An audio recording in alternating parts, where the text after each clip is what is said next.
And we heard from multiple officials in Surfside, Florida on what is now the 6th day of searching for survivors. Here's what we know right now. 150 are unaccounted for.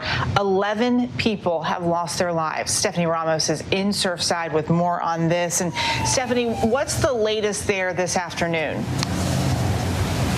Eva, the search and rescue efforts are ongoing. They continue. They've been round the clock.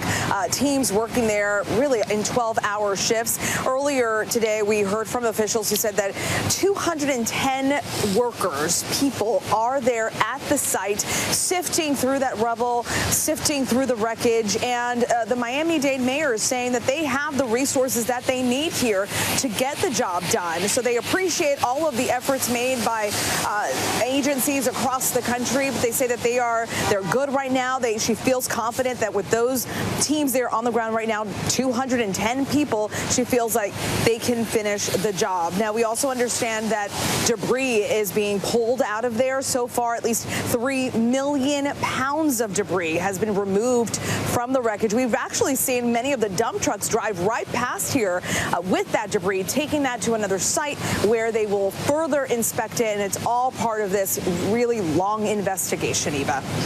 And we know this is not a simple process going through that rubble there. What are some of the challenges that these search and rescue teams are facing as they try to find people who may have survived in that rubble?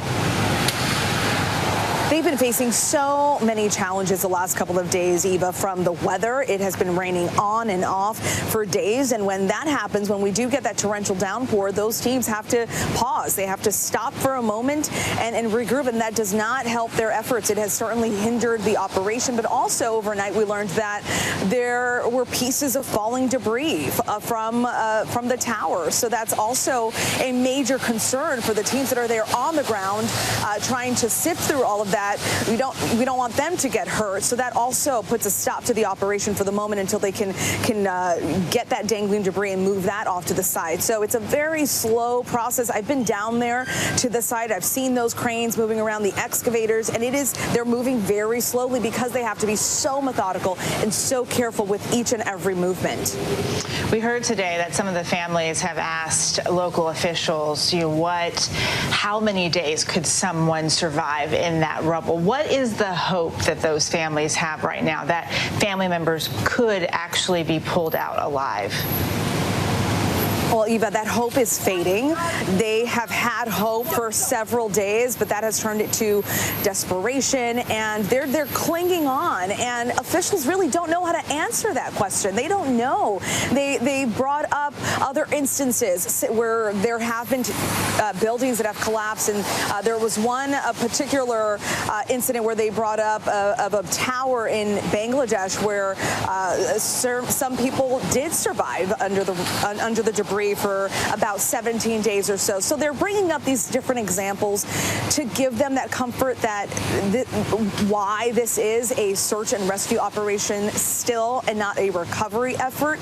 So these families are holding on to that. They're holding on to that, and they want closure. For the families that I've spoken to that don't believe their loved ones will survive this, they just want to know where they are. They want the answer. They want to be able to go home and know for sure that their loved one either passed. They don't want, what haunts them is thinking that their loved one is trapped under there in pain or yelling out. They just want that closure, and they want to know exactly what happened. And the search and rescue teams determined to find anyone who is still alive in that rubble. We also heard at the presser this morning that inspectors are going to do, or have been doing, a building audit in the area for buildings that are currently up for that 40-year certification, which was the case in this building. How important is that for other buildings there in Surfside?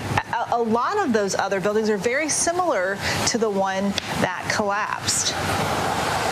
Oh, absolutely. I mean, this is a beach town. I mean, we're on Collins Avenue right now, and this street is lined with towers just like the tower that fell. 12-story towers, higher, towers with more stories. But it is huge for not only the residents that are here that may be concerned about, where they live, but also for this entire island, this entire strip. Inspectors will go through the county inspecting these 4-story structures and higher, and also structures that are at least 40 years old or older. And they've actually told us that one building has been notified to close off access to 4 balconies. So they just started this inspection, and already they've had to close off those 4 balconies there. So it's a major concern, and people here are concerned. So that's going to be another long process for those inspectors here on the ground. I guess the next question, Stephanie, is, what's next? How long can we expect that these search and rescue efforts will continue? There's really no telling. It's difficult, and this is why so many of the families are feeling that so many different emotions, because you just don't know. With 150 people still unaccounted for, we are in day 6, and they've only been able to recover 11 of those victims. This is going to take a very long time, and the families that we've spoken to are growing desperate, but they have no other choice but to sit at that hotel behind me at the reunification center and wait. Eva. That wait, just absolutely agonizing. Stephanie Ramos for us there. We appreciate you. Thank you. Hi, everyone. George Stephanopoulos here. Thanks for checking out the ABC News YouTube channel. If you'd like to get more videos, show highlights, and watch live event coverage, click on the right over here to subscribe to our channel. And don't forget to download the ABC News app for breaking news alerts. Thanks for watching.